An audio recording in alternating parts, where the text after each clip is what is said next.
visit in the night. I pray and I pray, but the demons don't subside. I wake up in the morning, see my life through my new eyes. The vision is clear, I'm making all things right. Tighten the screws, cause last night I almost died. I'll see you in the morning, I'll save you. Come on, let's talk, just me and you. Ladies and gentlemen, how you doing? It's Freaky Friday! Yes! What? Yes, indeed. And guess what, ladies and gentlemen? I'm singing in the rain. I'm singing in the rain. Oh, I'm singing in the rain. Ladies and gentlemen, it is pouring down cats and dogs out here. God damn it, Coyote, you brought all your raggedy weather up here. Amen. God damn you. Ah! Amen. God damn it, we've been having sunshine and all type of shit. Then that day it's pouring down rain. And Hey, all next week too. I'm like, this is horrible. you can gladly send it back. I mean, we need all the rain we can get. Good, I'm gonna tell it right now. Hey, look, God damn it, send that shit to Coyote. There we go. Ladies and gentlemen, we lost 2 legends this month. 2 legends. Yep. We lost Harry Belafonte. If you don't know who Harry Belafonte is, you need to go slap yourself. Dang, how old was he? 'Cause he had to be 98. old. He passed away at 98. That's a long life. I hope and pray I make it to that age. God, I don't. I'm hoping I'm gone by next week. Oh, no, That can be arranged, brother. Where do you live again? Nico said he can help you. I'll send you my address. An accident could happen. Oh no, man. No, Coyote, we need you, brother. We need you another couple more years, man. A few more years, brother. Why you want to torture me in this world we live in? Well, God damn it, if I'm gonna be tortured, you gotta be with me to be tortured in it. All right, I guess. I ain't doing this shit by myself, God damn it. No. And ladies and gentlemen, yesterday we lost Mr. Jerry Springer at the age of 79. Jerry Springer. Yeah, I saw that, man. Man, I grew up watching Jerry as a young child. I was like, man, I want to meet him, and I want to be at the show. Yeah, you can still go on Steve Wilco. Doesn't he still have a show? I think he does, but it's still he's not Jerry though, man. Jerry is Jerry. Can't nobody do what Jerry did. Jerry would bring women on the show and they put his shirt up, show their titties. Voted the worst TV show in history. Man, you know that guy's put his shirt up. I'm like, oh, all the bullshit we see playing on daytime TV is all because of that motherfucker right there. Like that guy's life contribution is to make sure that people argue in front of TV and that DNA companies make a shit ton of money with those paternity tests. Like he probably is responsible for a spike in demand. Right? Fuck.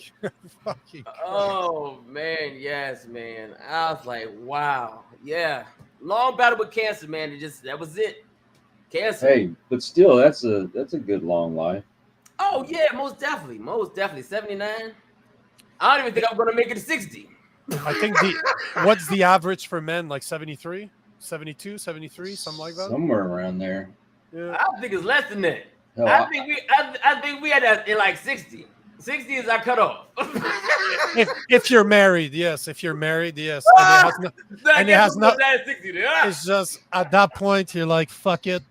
I had enough. This is why women live so long, right?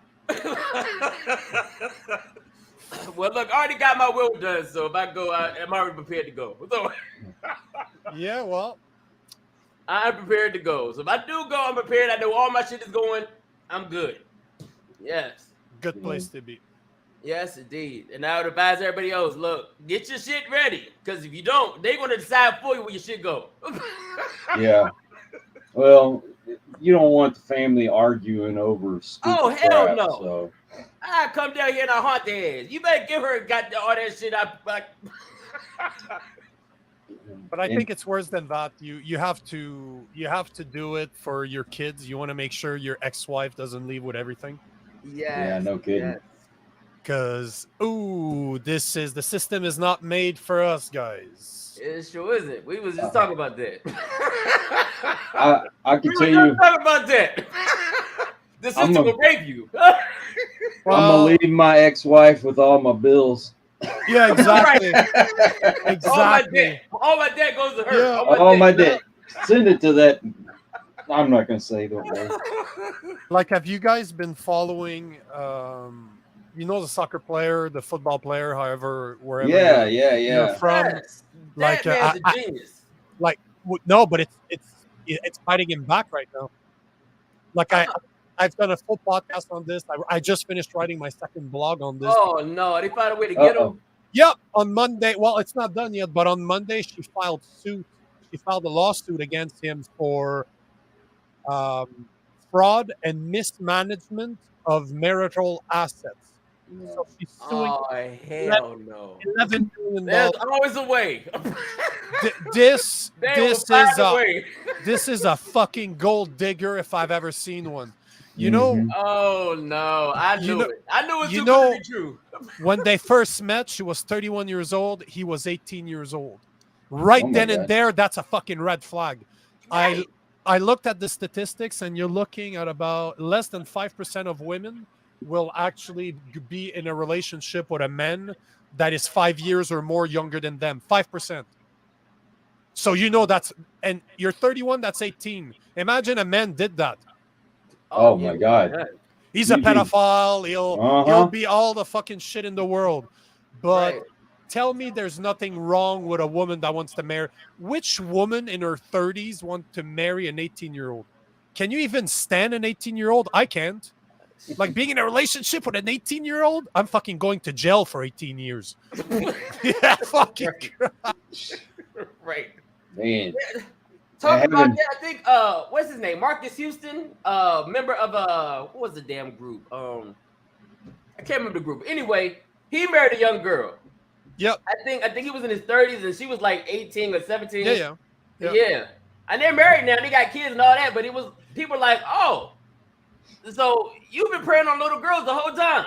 But you know, if you look at history, it's totally normal, because one of the things they don't like to talk about today is there. So if you look at men and women, the things that they want or expect out of a long-term relationship is completely different, right? If you look at women want two things. The most important thing women want in a long-term relationship is status and resources. Resources obviously is money, and status. What do you bring? Like, what's the glamour that you're bringing to this? So every woman out there wants to be the wife of a football player, of a rock star, of a dentist, of a lawyer, it brings you status. And you look at money, obviously, but yet, you know what men choose, what men look at for long-term relationship was the two men thing they look for. They look for beauty and they look for faithfulness. Those are the two things, because first, if you look at beauty, it makes sense. We assume that the most beautiful woman is, the better the children will be. Like, genetically, they'll be better. We assume beauty that with health. Right. And we also assume, until recently, and funny enough that we were talking about paternity tests, but until Jerry Springer showed up, men had no way of knowing if it was their kids or not. So you had to trust that your wife wasn't a whore and that those kids were yours. So faithfulness is extremely important for men. Like, most men don't care about how much money you make. They don't want a boss bitch. They want a woman that cares. They don't want a fucking woman that's always babbling and going on about all of the fucking things that she's able to accomplish, right? So you look at this and you're like, there's a problem here. Which woman in her 30s that has no kids wants to go with an 18-year-old boy? Because at 18, you're a man, but you're a very young man, right? Right. Yeah. Right there is a red flag. You knew this was going to happen. Like, I could have bet if that was my son, I would have told him, hell no, bro. This is why you're not fucking doing this. Because that woman will go after your money. There's no other reasons for her to be with an 18-year-old when he makes about 300 grand a week, right? God, he's not even old enough to buy alcohol. Not in most of the states. No. Well, look, fellas, I got a story for y'all. Okay. We're about to be replaced with sperm robots. Oh my Lord. Shit, I didn't hear. robot. Say that again. I didn't hear you. Sperm robots. Oh yeah. Well, Yeah. You know- sperm robots. So you ain't got to worry no more. Ladies can go get sperm robots to get pregnant. well, you have to worry for the boys. You have to be worried for the boys that are going to be raised by those crazy bitches that decide to get into. Because look at what's going on right now. You look at Japan, for example, where there's a massive portion of their population, their male population, that's so tired of dealing with their shit, with women's shit, that they'd rather marry fucking robots. Mm-hmm. And unfortunately, men and women are extremely different when it comes to this. Like I tell this all the time: if you're a man and you don't want to have children, never fucking get married. Don't do it. If you don't want a family, fucking stay single. Right. Do not touch women. Do not fucking get involved with them in a serious relationship. Right. We have no reasons. It's so dangerous for us. If you're somebody that builds your assets, if you're somebody that's a business person, you're an entrepreneur, you have shit under your name, make sure to protect yourself like he did. Although it seems like it's going to backfire because he didn't do it the right way. The idea was right, but he should have done it using LLCs, S corps, and using trust funds in order to shield. I have a bunch of LLCs. Unfortunately, I'm not American, so I can't have an S corp, but I can have a trust fund that will manage all my LLCs, and I'm just a recipient of that trust fund. Like I get a salary, so you can go after my salary, but I can change my salary tomorrow and just say, oh, you know what? I just dropped my salary from this to this and find another way to funnel back that money to me. So, you got to protect yourself. You got to be smart because the family law is not written for men. It's written to help women get as much money as they can. And why would they behave? Right. If the system is written in a way to help them out, what the fuck would they behave? 70 to 90% of divorces are initiated by women, depending on their education level. High school level, 70%. If you went to college or university, 90%. 70 to 90%. 90% of women end up with the kids. 80% of them get money. It's crazy. It's absolutely nuts. It is not. It's not an advantage for men to get married. So when I heard this, I was clapping for all the men out there. I got fucked out of my marriage. It cost me a shit ton of money. It took me 3 years to get out of the debt that I acquired through that. You know what? But lesson learned. That was my fault. I don't blame her. Right. Women are vindictive. If they don't get what they need, they're vindictive. And you see it right there. Yep. He could have went after her $2 million asset because she's worth $2 million. She ain't fucking broke there. Right. She's a fucking actress. Like she can make money. But no, it's not enough. I need to go after his. She got pissed off because she got outplayed. She got outsmarted. She thought she could simply call quits and say, you know what? I'm going to leave with half of your money. And he just turned around and he gave him a legal fuck you. But now she has to sue him. Yes, it's a mess. It's a mess. This is the world we live in, unfortunately, where we created it. We choose women with our penises. We believe because you look at her, she's gorgeous. She's a beautiful woman. Right. But are you surprised that she's a gold digger? No. You should be.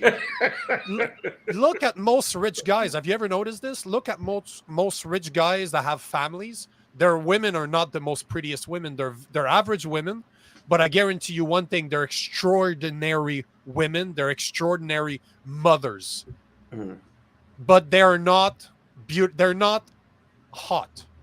They're just regular, good-looking women. But they're like 7 or 8s on a 10 scale. But they're not 10s. Like, guys, if you marry a 10, be ready to get fucked. Well, today you never got it. She ain't even got a bitch. She be a 2. And she was 2 get fucked. Granted. Fucking granted. We agree on that one. She can fuck you even if she's a 2. Yeah. Yep. She probably will. Reminds me of that song. Remember that song? It says, make an ugly woman your wife. Yeah. And if you haven't heard it, you need to look it up. You used to do that. That don't work either. Like, I won't get the ugliest woman in the world, and she gonna be loyal to me and treat me good, and then at the end, I'm gonna get fucked. It's It's a fucked up. It's. I feel bad for the young men out there. This is who I feel the worst for. It's really for them. What are they supposed to do if they want to have a family? Shoot. This is why it's important to teach values to our children, because our values have gone downhill so bad. All yeah. people care about is money, things, status. You know, how many Selfishness. likes you get on social media, that kind of crap. Nobody teaches real values anymore. Well, you know what, fellas? It's a good thing I held on to all my Playboy videos, magazines, because I got a 10-year-old son. He might need it for safe sex. Son, here you go, son. This I collected all this for you. You're gonna need it. This is your smartest move. Oh man, ladies and gentlemen, let's get to the show. Ladies and gentlemen, let's get to the show. Can troubled people have successful relationships and raise children? That's the question for today. Can troubled people have a successful relationship and raise children? Define troubled. I would say a lot of us are walking around here with trauma. That's unaddressed. We're walking around with a lot of trauma from our childhood, our pre-adulthood, and we're bringing it into our parenthood. I'd say it can happen, but the stats on that are going to be very low. Yes. I honestly can say no. I'll put it like this. I'm going to say it like this. I'm going to say you can, but not effectively be there in a relationship and your children. Not effectively. Not if you carry around too much baggage. A lot of people carry around a lot of baggage that they have not gotten rid of. Some people walk around with baggage and don't even know they got baggage. Ain't that the truth? They don't even know they got baggage. They don't even know. Until I got help, I could not have a healthy relationship. There you go. See? There you go. I had to get help too. I had to face my demons myself in the mirror. I look in the mirror and say, guess what? You know what? You're a pretty fucked up individual. You're pretty fucked up. No wonder why you got divorced before. Mm-hmm. No wonder why all your relationships were fucked up. No wonder why. You are a fucked up individual. Yep, 100%. And people do not want to admit they're fucked up. They don't. They don't. People are scared to address their real problems. And they want to take it and they try to, and then we do, what most of us do, we try to find help or happiness with other people. You can't find happiness with other people. You got to find it within yourself. Exactly. That's been the major problem. You think you're going to find somebody that's going to fix you. You have to make that decision on your own. Exactly. You got people out here that's been married 7, 8, 9, 10, 20 times. Like, what the fuck is wrong with you? Why are you getting married so many damn times? It's not them, it's you. You're the reason why you got married these damn times. Well, you look at the statistics. Your 50% chances of getting divorced off your first marriage. You know what the percentage is for the second? Probably higher. 75% chances you're gonna end up in a divorce second time if you've been divorced once. Yeah, and people are too easy to give up as well. Yeah. That's a problem. Well, that's another thing, but yes, this is but to go back to what you were saying, you cannot, I say this all the time to people, you cannot expect to love somebody else if you don't first love yourself. Exactly. There's no way that you can love yourself if you've never done the work. If you live with trauma and you carry on, it's the same way as seeing an obese person. I talk about this again all the time. Yes, so I'll give you an example. So I posted a video this week saying that women are the gatekeeper to sex, and they need to go back to a state where women protect themselves. They treat their vessels with the respect that it deserves. Stop being promiscuous, stop acting like a guy, and put guys back on their toes. Learn values to respect yourself, because every single time you sleep with a dude, you devalue yourself to the next dude that might want to marry you. And there's a guy that started talking shit about this, which most people do, and it's fine. But he was we started about talking, and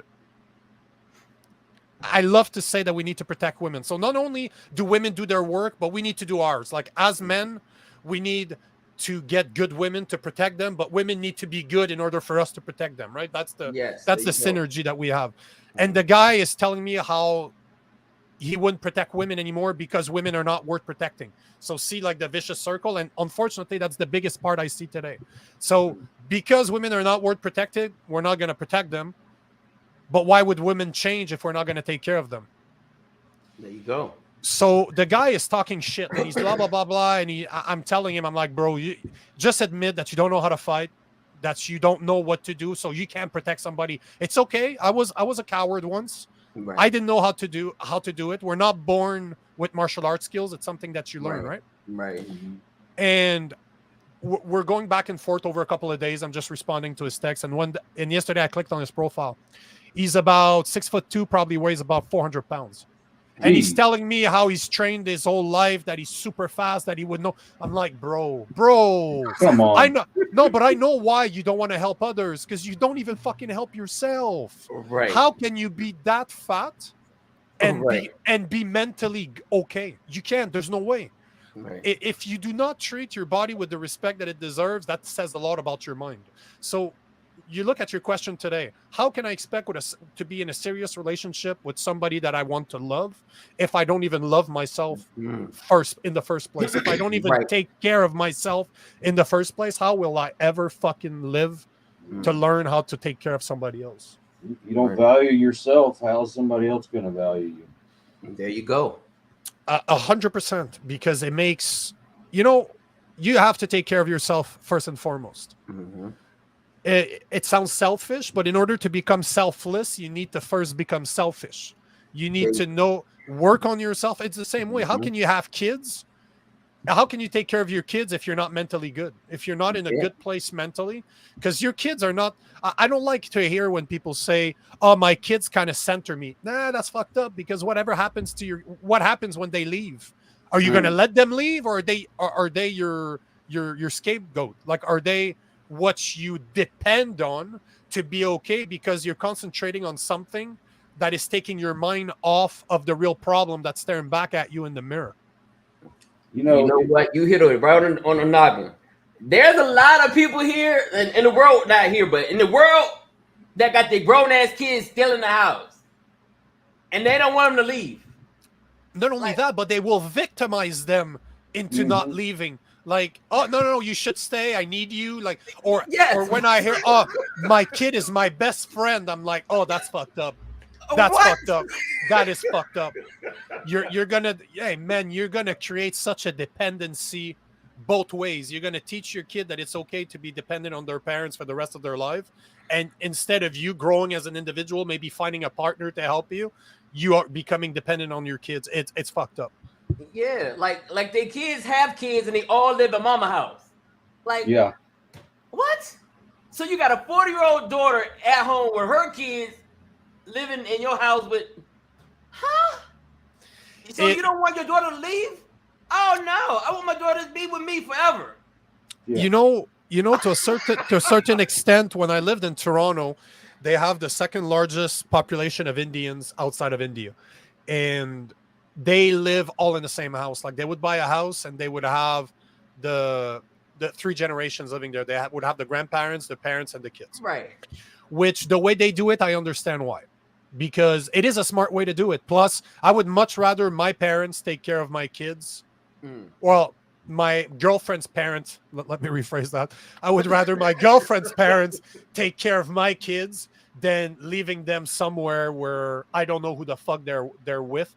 The values are the same, so I would rather that. And you know what? I've told this to my girlfriend before. If something happens and we need to I'd rather take care of my family than putting them in a home. Mm-hmm. Like, I saw an interview with Andrew Tate yesterday when he was talking that Romania women never have to worry about. One, he says that Romanian women, you've never seen them drunk. Although they party, they have fun, they never see them drunk, like all stumbling everywhere, because it looks bad on the family.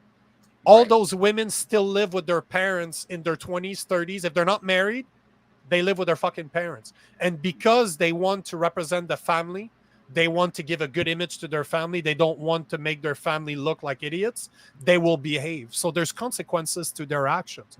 Wow. So there is a reason, like I understand why those values are still needed as long as it's made for the good reason. It's not that you're dependent on your parents, or you're dependent, you want your kids to stay around because you don't want to be alone.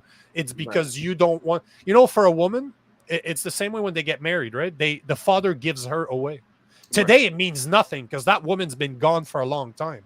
But if my ex-wife, she still lived with her parents when we got married, so technically her father, before we got married, he sat me down and he's like, okay, explain to me how you can support my daughter. Like, he's a self-made man. He was worth multiple $1 million. That's a good question. That's a very good question. Comes from nothing. And he's like, you know what? This is, I expect more from you, Nick. Like, I want you to buy a house. I want you to have a proper place where my daughter can be in. And I expect this from you. Because you are now taking upon the responsibility of my daughter. It's not like she belongs to me. She's not a fucking object. But all the things that her father has done for her until now, I take on those responsibilities for her. And I respected that. Like, this to me is well done. Like, this to me makes 100. So we have to be careful not to put them all in the same group, to say that if you still live with your parents and you're 28, that's because they're a dependency. No, it might be, depending on their values, they're just looking to take care of the child so that they're ready. Like, they will be there until they can go on their own. It's not you can't go, it's just once you're ready, go. But until then, you're going to stay with me, and I would much rather my daughter lives with me where I know she's good than go live by herself in mediocrity and just be by herself. Why? Right. If that's what she wants, that's great. But I would never force my daughter to leave or my son to leave if they don't feel ready to leave. Right. Look at the disservice that you do to your children if you have a parent that has that 30-year-old son down in the basement playing video games all day. Yeah. What are they going to do if that parent passes away? You're not going to be able to take care of yourself. This is where there needs to be a lot of awareness. And this is the biggest problem that I see today. Like, people are not owning to their responsibilities. And because there's no awareness. Like, I don't know that. I'm still wondering if people are doing it on purpose or they just don't care. Like, are people out there? Because take an example of, you're driving, right? Everybody drove. Everybody's been cut off by a fucking asshole that never looked back, like never cared. Even if you beep at him to let him know, hey, bro, you're about to hit my car. Don't care. Doesn't matter. He doesn't even look in his mirror. Is he really an asshole that's doing it on purpose? That's just like, fuck you, motherfuckers. I'm just going to cut people off. Or he just does not care. He's not even aware of how much of an asshole he is. And I tend to believe that he's not aware. I have problems believing that most people go out there try to piss people off. I just think that people do not care. Whatever happens past my nose does not fucking matter to me. Yeah, too many people like that nowadays. But what do you think? Do you think that people are asshole by nature? Or they just don't give a fuck. They're just selfish. I think everybody got a little bit of asshole in them, and they decide when they want to use the asshole on that certain day. Like, I could be an asshole on some days, and some days I'm like, I won't be asshole today. but you're doing it on purpose. Yes. So we wake up sometimes and say, guess what? I'm going to be an asshole. So you have the awareness to say that in this situation, I do this all the time. If somebody hires me as a coach, I will be the asshole in your life that you currently do not have. I will be the guy that will call your bullshit and that don't care if this ends up you not wanting to deal with me after. I will risk a friendship with somebody in order to be the honest person that they need to have. This is my role as a person. I am the asshole that everybody needs in their lives. But I'm aware of it and I do it on purpose. It's calculated if I'm doing it. But I don't go into traffic cutting people off. I don't walk around, like, as much as everything that I post online is fucking controversial for some fucking reason. I don't start with saying, you know what, I will piss people off today because this is what I do. No, I just don't give a fuck if it pisses people off. But this is not the intent. So you answering the way you're answering, you're just an asshole, bro. You're but you're doing it in a way that it's calculated as well. But Hey. you're aware of it, because this is the magic word, is the awareness level that you have. Oh, you got to be aware all the time. Yes. You have to, but do you honestly think that people are aware these days that they walk around in life wondering, okay, am I being an asshole? Am I doing good things for this world? Am I making, to me, a good life is simple. Did I make this world a better place or a worse place? Is the world better with me or me without? Which one? Which one? Because it's that simple. Am I making this place a better place, or am I making it worse?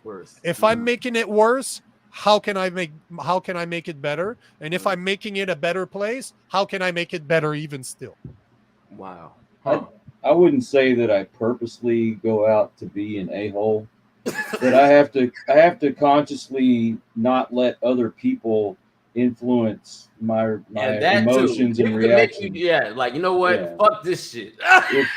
if we're out driving and somebody like speeds past me, cuts me off, whatever, my first reaction is to get pissed off, and Sure. Yes. Sure. I have to tell myself, what if that person is in an emergency situation where 100%. they've got to get to the hospital, or something happened at home, or you don't know what's going on in that vehicle. Yeah. But we have to tell ourselves things like that so we don't react in a bad way. You're just going to make things worse if you speed up and flip them off or try to get back at them. That's not how you do things. How long does it stay with you? Like, let's say that you get cut off. How long are you pissed off for? Normally, I wouldn't say it even lasts a couple of minutes. Yeah. I mean, it depends on what mood I'm in as well. If I'm already in a pissed off mood, then I will carry it with me until I'm It's all day. It's all day. And see, and this is where the issue lies, because as men we are more aggressive by nature. We have more testosterone. We will be more competitive. We're more aggressive. It goes hand to hand, which is why having temperance is one of the most important thing a man can develop, or has to develop. He needs to gain control of those emotions. To this day, as much as I preach this all the time, I get pissed off. I still get pissed off. It's a daily battle. I'm an angry guy. By nature, I'm extremely angry. Like, the fact that I'm angry has carried over with me my whole life. I've destroyed fucking relationships. I've done a lot of stupid shit in my life that was based out of anger before I realized that I had an issue. It's one of the reasons I don't drink. Alcohol makes me extremely angry. And that self-control that I've developed over the years, it's gone. It's gone. So you don't have to look for me very far. If you're looking for something to happen, you're not going to look for me very far. But the point is that when you use an example like getting cut off in traffic, one thing I can guarantee you, that asshole is not thinking about you at all. He didn't think about you when he did it. He didn't think about it afterwards. He just did it. So why let somebody live rent-free in your head?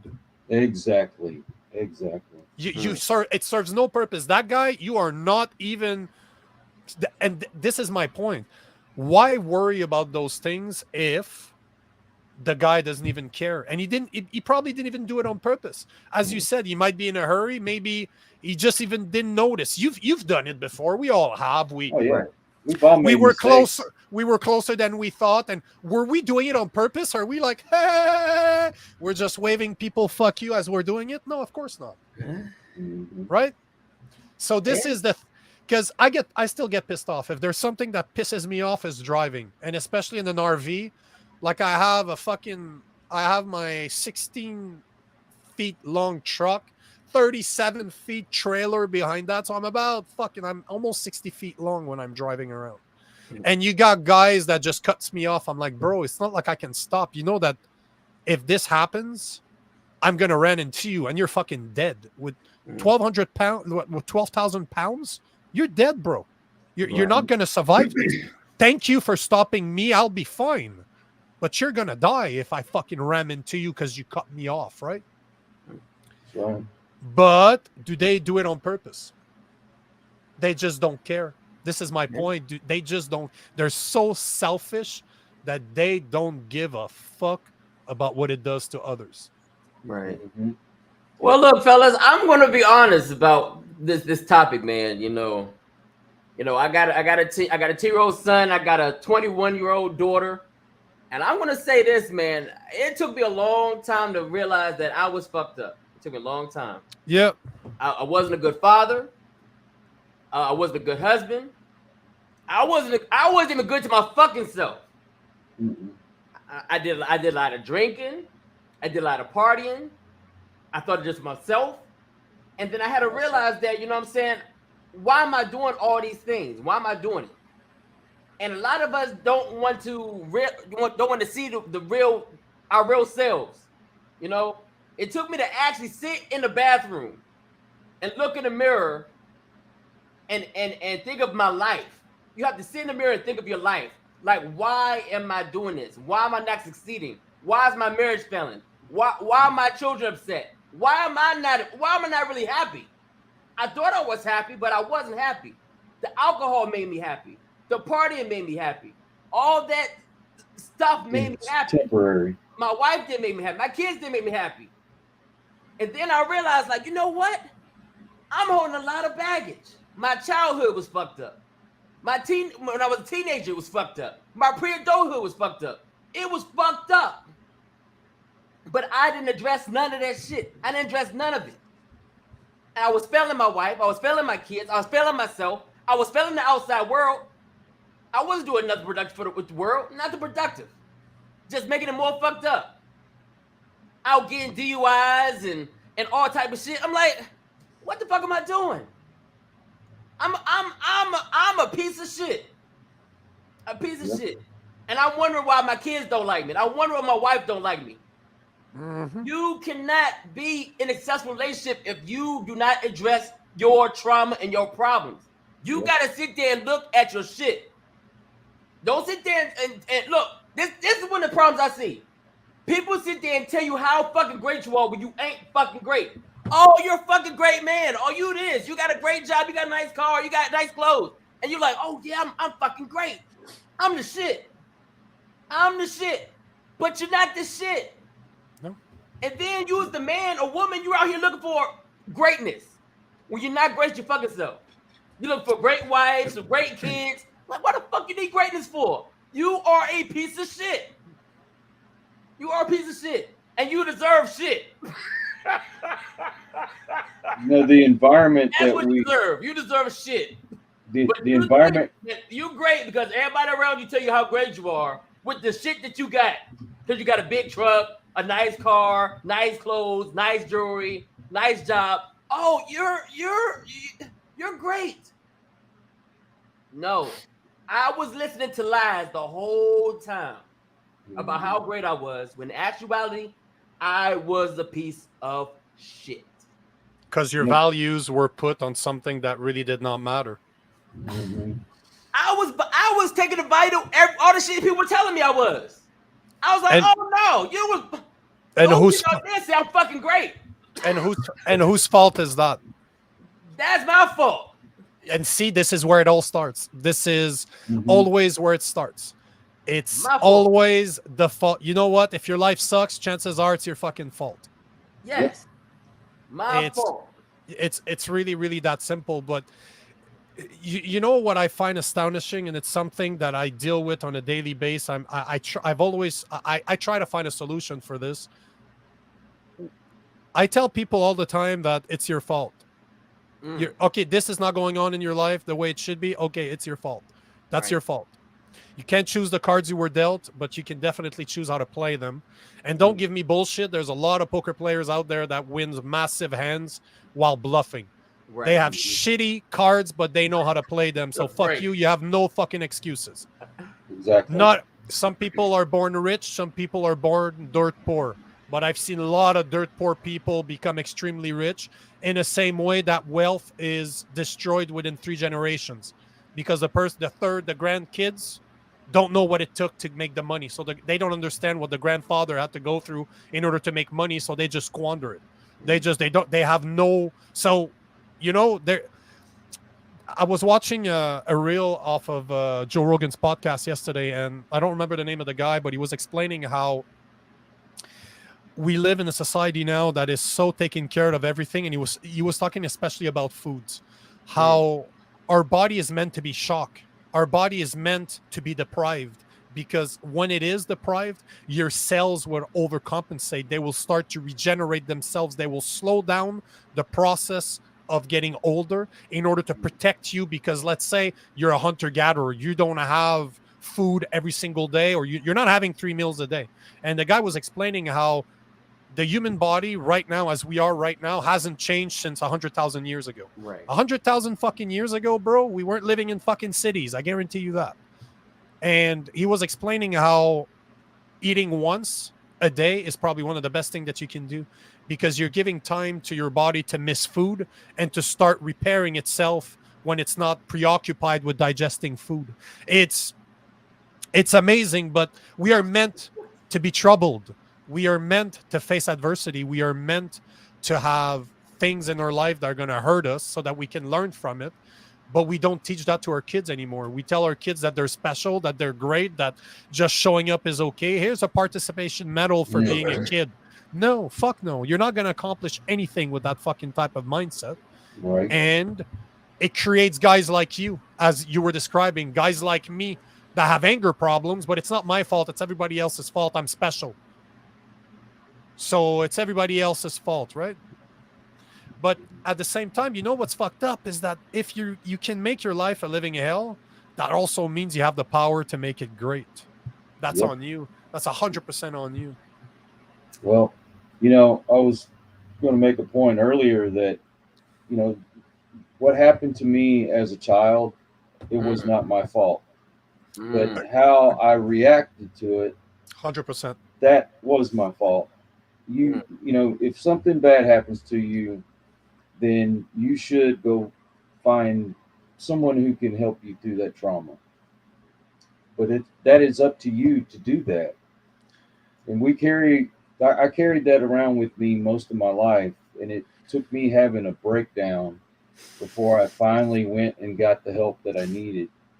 And once I did that, and I started making changes in my life. I quit drinking. I quit doing the drugs. I decided, you know what? It's time to step up, be a man, and be the father that I was supposed to be. My kids should not have to suffer from the things that happened to me when I was a kid. There you go. This is called generational trauma. Yes. You're actually giving I was just talking about this with my girlfriend yesterday, how all great family are supported by a woman. If you look at all the great family out there, the glue that holds the family together is a woman. In the same principle as a man will buy a house, a woman will make it a home. A guy will buy food, a guy will buy the ingredients, a woman will make it a meal.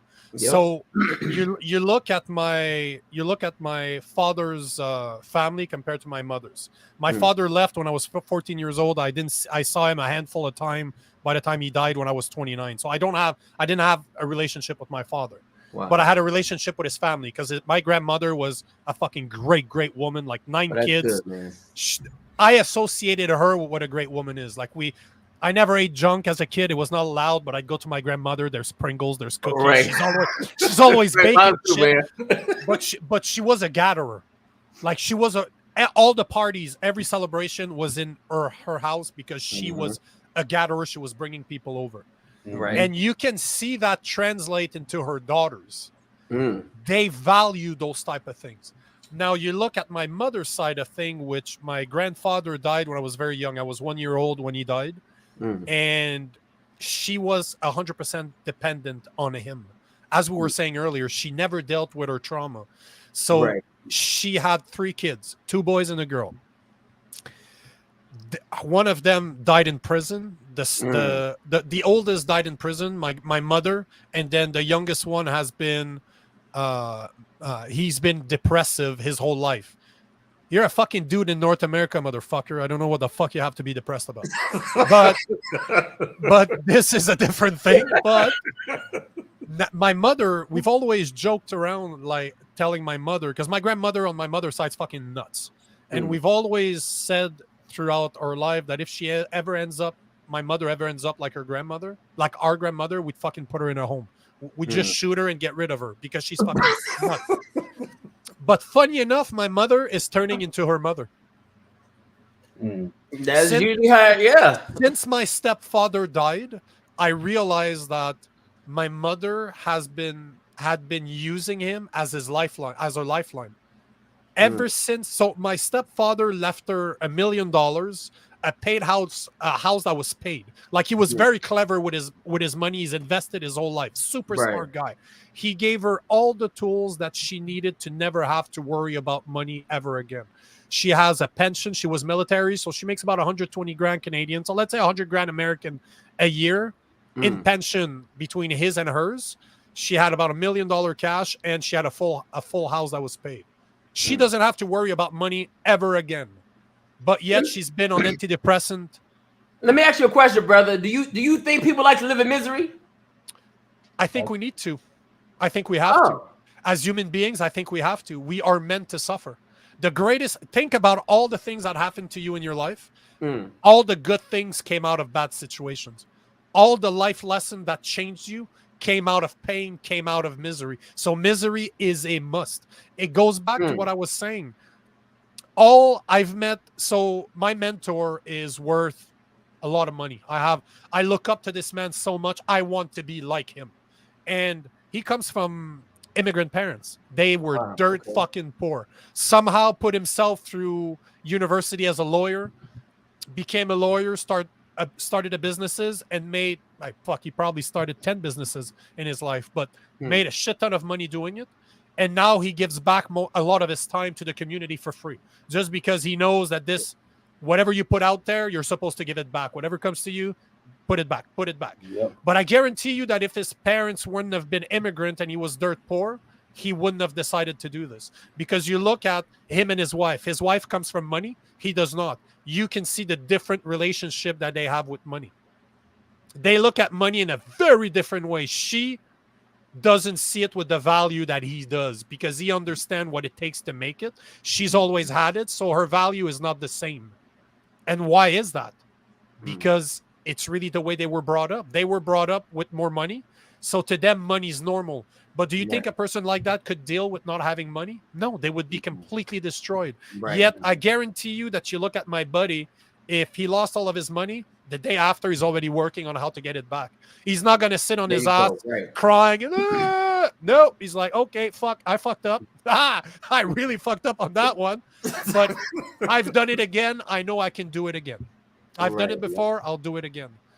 So let me ask you a question again, brother. Yeah, man. What would you say to somebody? How would you tell somebody to address the trauma?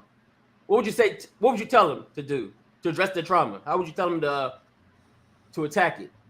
It depends on the person.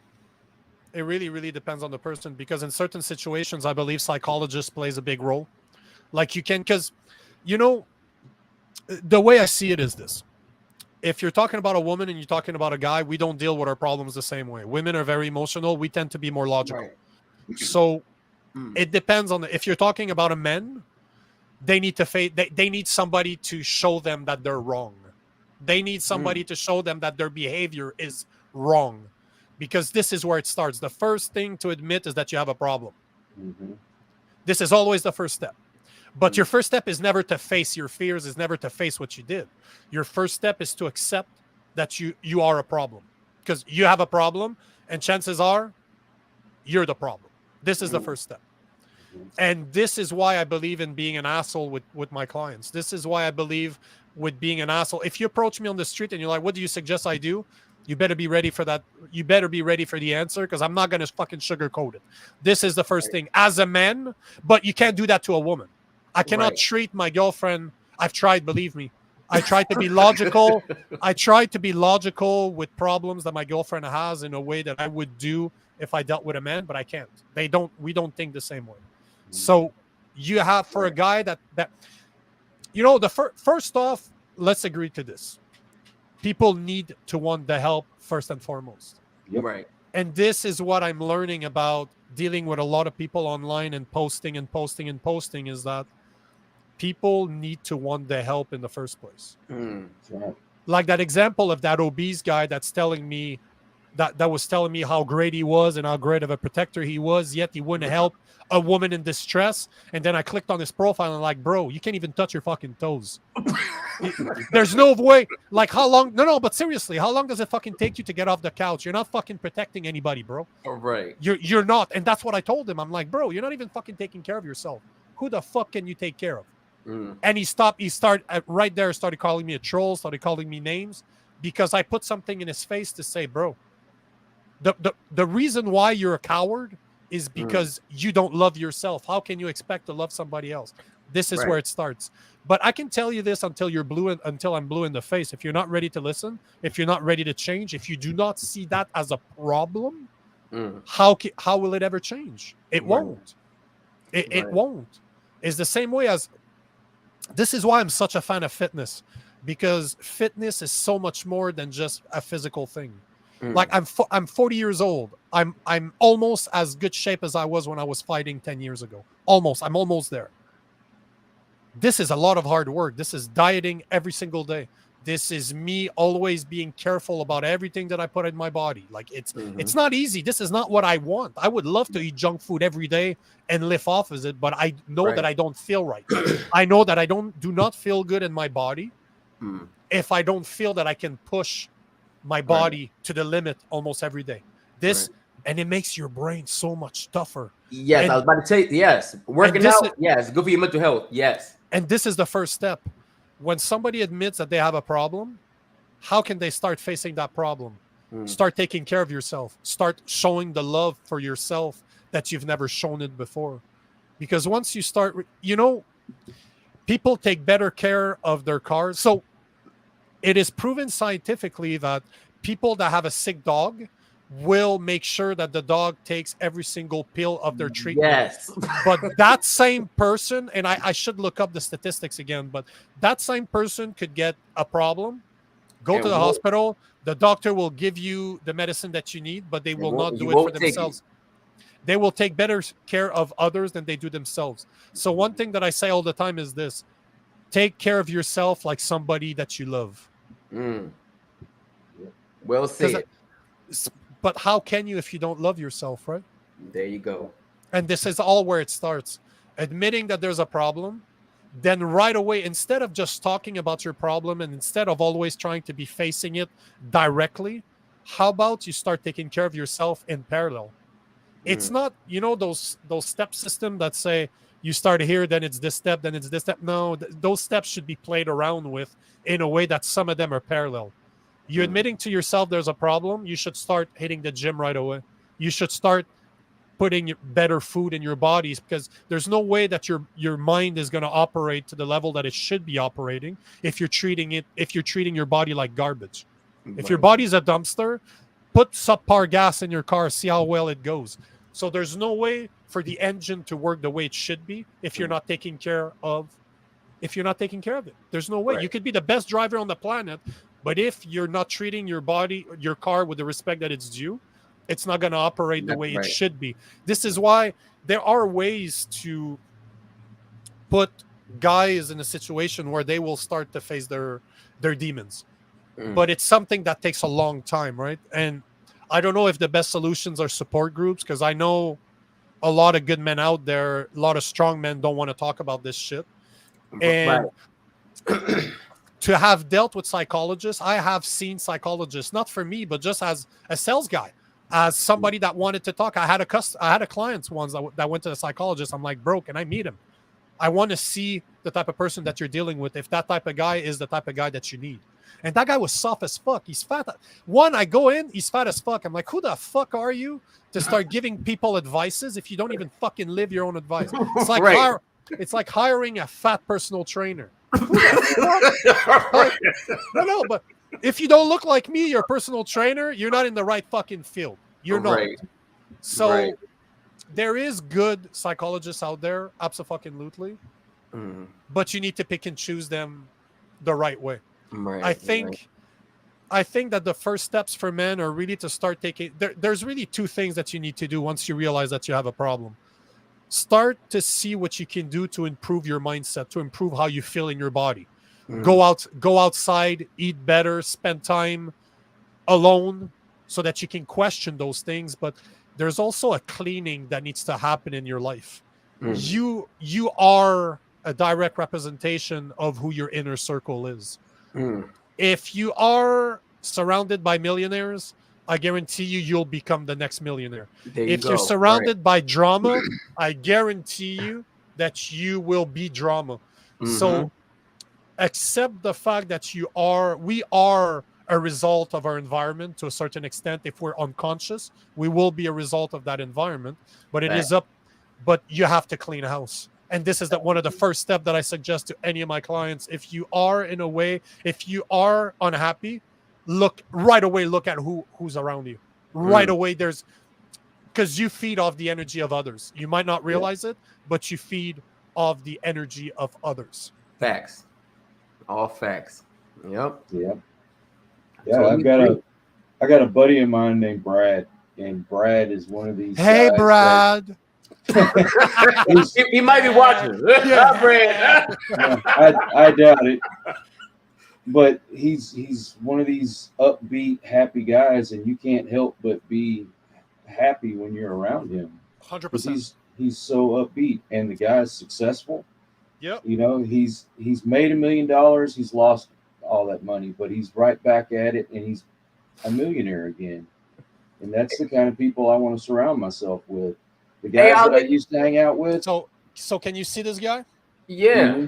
So since I've been in Yuma almost every day, there's this black guy that comes in and he has the nicest smile. He's always fucking happy. I've made 2 videos about him. I've made a bunch of posts about him, and it's exactly like what you say. He's the type, he shows up to the gym, he's high-fiving people. He's like, hey, how you doing? Low five, high five. Hey, what you doing? Ali, we get on every day at 9 a.m. Every day, 9 a.m. except for Saturday and Sunday, 9 a.m. Eastern time. But thanks for tuning in. But the energy is everything. But the same way is true the other way around. If you have a bunch of assholes around you that are always in a bad mood, that are always depressive, guess what? If you're surrounded by guys that sit on their ass all day and smoke weed, you're going to start doing the same. Yep. Yeah, all those guys that I used to hang out with, and I say used to, they're good for you. As old as me or older. They still act like they're in high school. They're still drinking all the time, partying all the time. Yep. And they're miserable. They're not successful. They're still in that same crappy 9-to-5 job. And I'm not that person anymore.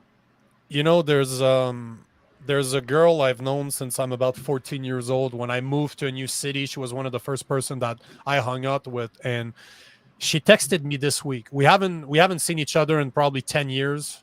Mm-hmm. I think it's been 10 years. And there's something that had happened 10 years ago between the two of us, which I don't care. Like, I haven't thought about this in so long. It is so not a priority in my life. But she still lives in the same city. She still does the exact same thing. She still hangs out with the same people. And I don't even hang out with the same people I was hanging out a year ago, because I'm always updating the people that are around me. If you can't follow me where I'm going, sorry, bruh. You're not gonna. I'm not carrying with you. I'm not carrying you with me. If you do not want to do the work, you're gonna have to be by yourself. But she was talking to me how she wanted us to talk about what happened 10 years ago. And I completely shut her off. By the end, I'm like, you know what? I hope you have a great life, but you're not part of mine anymore. Like, this type of stuff, this type of negativity, I made peace. You acted like an idiot 10 years ago. You know what? That's fine. I have no grudge against you. I sincerely hope the best for you, but you're not the type of person I want in my life anymore.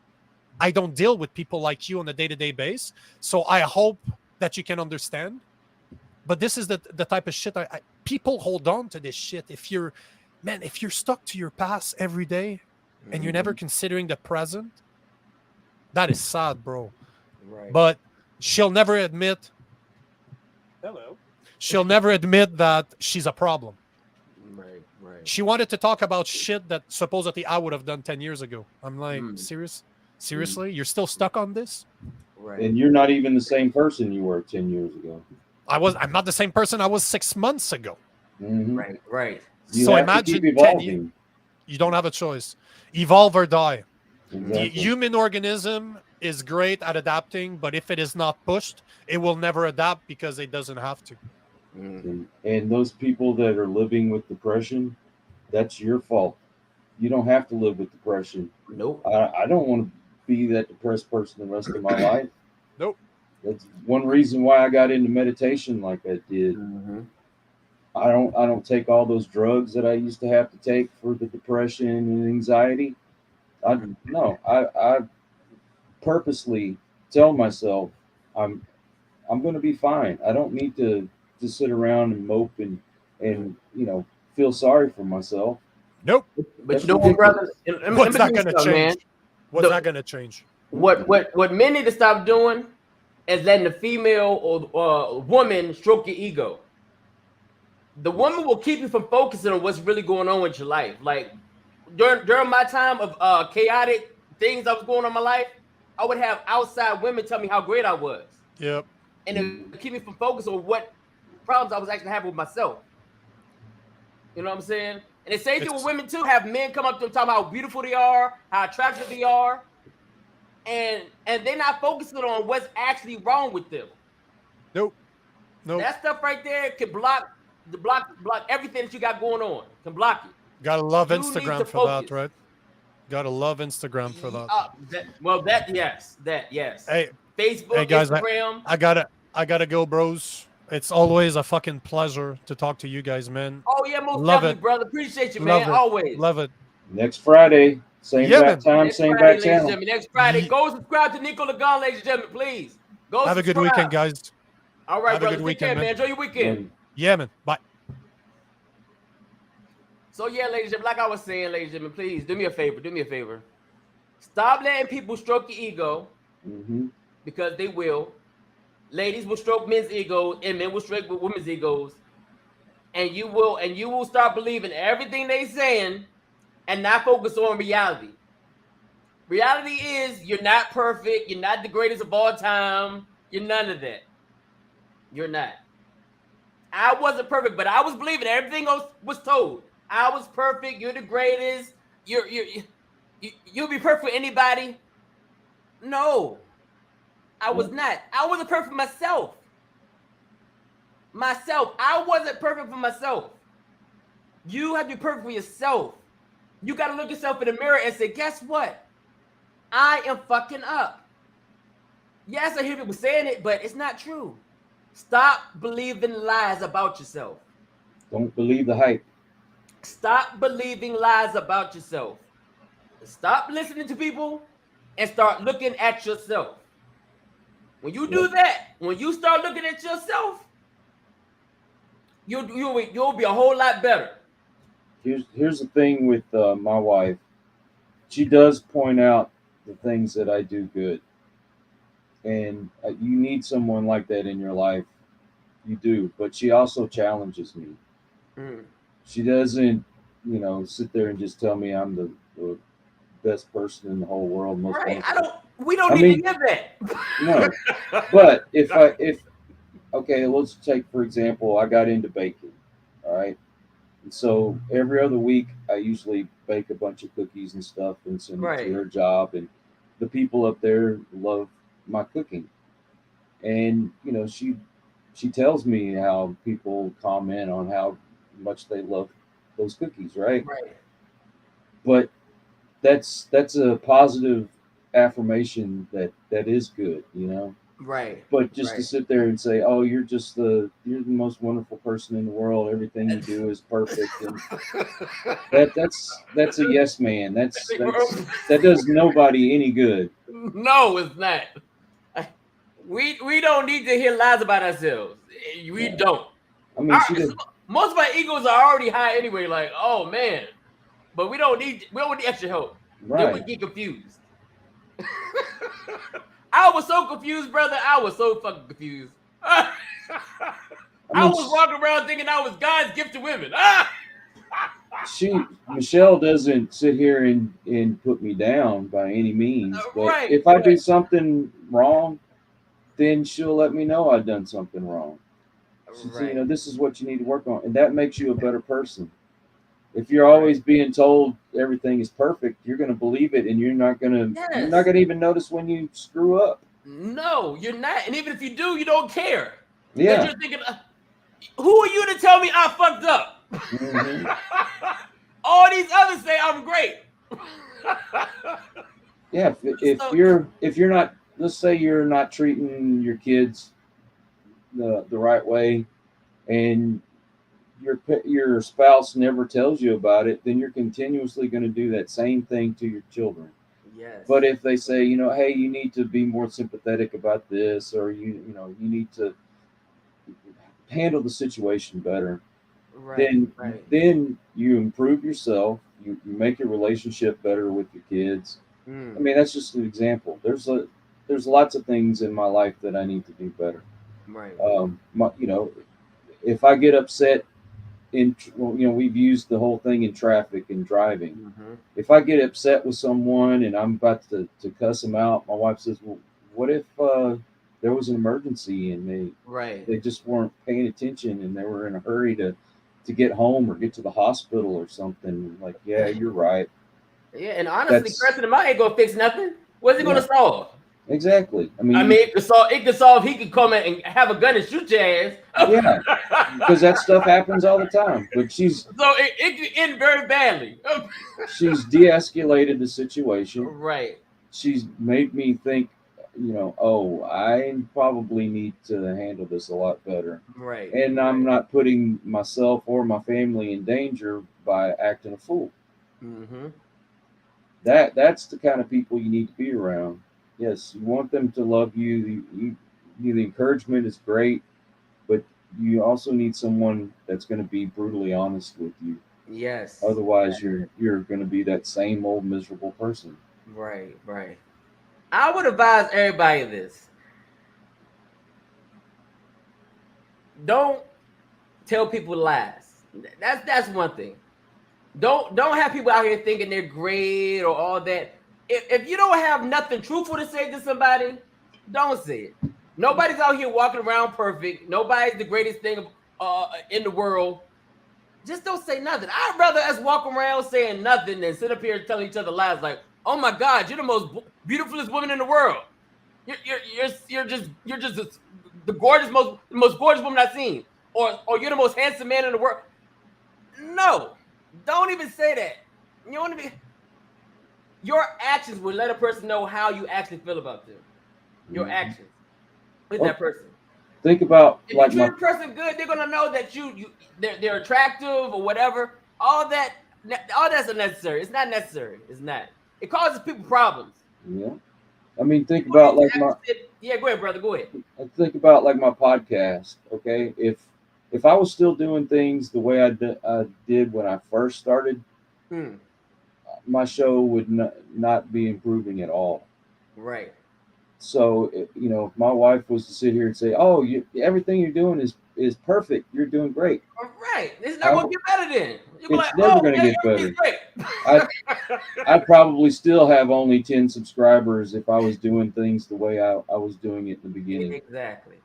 But look, I've changed how I approach my interviews. I've changed how I put my videos out. You take one of my videos now and compare it to where it was, 3 years ago, 5 years ago, whatever. Improvement. You can see the difference. Right. Right. My quality of guests are getting better. Mm. My numbers are getting better. I've got. I mean, I don't have astronomical numbers right now, but right. I mean, what 2,500 subscribers is not too bad. It's better than the 10 I used to have. It's not. But yeah, man. Hey. Shoot, man, it's really cool when I get a message from someone saying, "Hey, I just watched your videos. I'd love to get on your show. I like the way you do things." Wow. That says a lot. Right. It is a lot. Right. But if I was still doing it like I was when I first started, you think people would be wanting to come on my show? Probably Hell not. no. I'd probably be lucky to get a guest. Right. Right. Oh man. It's Just a good show. ladies and gentlemen. Good show, man. Just focus on yourself. That's what I would tell everybody. Focus on yourself. We all know that we aren't the greatest parents, we aren't the greatest spouses, none of that. But you can make yourself better. A lot of the things that we're doing to ourselves is not addressing our trauma, addressing the problems that we're experiencing within ourselves.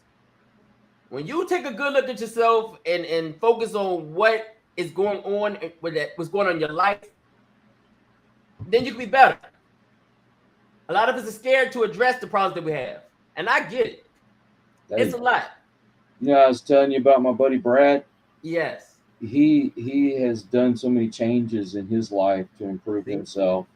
And by changing himself and making himself a happier person, yes, he makes the people around him happier. Yeah, there you see. So when you do that, just think what you're doing for the people around you. You want to affect people, you want people to change, you change first. Yes. Somebody has to do it first, right? Yeah. If you're a miserable person, I guarantee you're making everybody around you gonna be miserable too. There you go. Yeah, ladies and gentlemen, that's it. You heard it right there. That's it. You change, and the people around you will change. Same thing goes with marriage. Same thing goes with your children. If you change, I promise you, those around you will change as well. Promise you.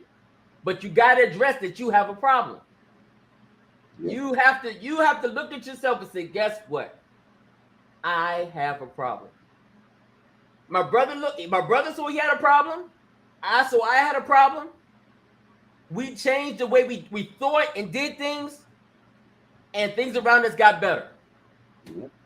Shoot, if you don't change, guess what happens? That same drama you carry will come to you. You'll get a drama queen. Your children will be drama queens or drama kings. There will be drama. You bring drama, you're going to have drama that follows you. If I was still that same depressed person, miserable person, I wouldn't be on this show doing this right now. Right. I wouldn't have Tarek as a friend if I was that same miserable person. I probably wouldn't be on here either. I'd be divorced, you'd be divorced, we'd probably be drug addicts, drunks, who knows? We could be drugs and crackheads on the sidewalk. Shoot, I'd probably still be living in Baytown in that same miserable chemical plant infested town, and not living here in the beautiful town of Kyle. Yes, thank you. Oh, by the way, I think it's this weekend. I've got to look it back up again, but the city of Kyle is trying to get into the Guinness Book of World Records by having the most people gather that has the same name as the town they live in. Oh, wow. So all of us Kyles you'll be out there. I'm going to be there. All of us Kyles are going to be gathered at City Hall. I think it's this weekend. So okay. It's going to be cool. All right. Hey, I'm Kyle. Appreciate you, brother. Appreciate you. Yeah, we try to, brother. We try to teach, man. We try to, man. We try. Anyway, ladies and gentlemen. Anyway, we went over our time. We do that sometimes on this show. We go over the time, but we do it to teach you all, make you all better, make ourselves better too. Because I don't know what he's going to say. He don't know what I'm going to say. I don't know what Nico's going to say. We don't know what he's going to say. But we all learn from each other and hope you learn something too. Ladies and gentlemen, do me a favor. Please go like, share, subscribe to my brother from another mother, Mr. Coyote, the Boss Broadcast.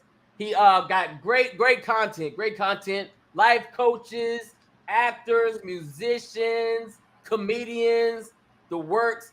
Eventually, his interview is going to come out with Jimi Hendrix's cousin. That'll be out soon. Make sure you check that out. Monday. Also, once again, subscribe to my other brother that'll be on every Friday, Nico Lagan. Go like, share, subscribe to his channel.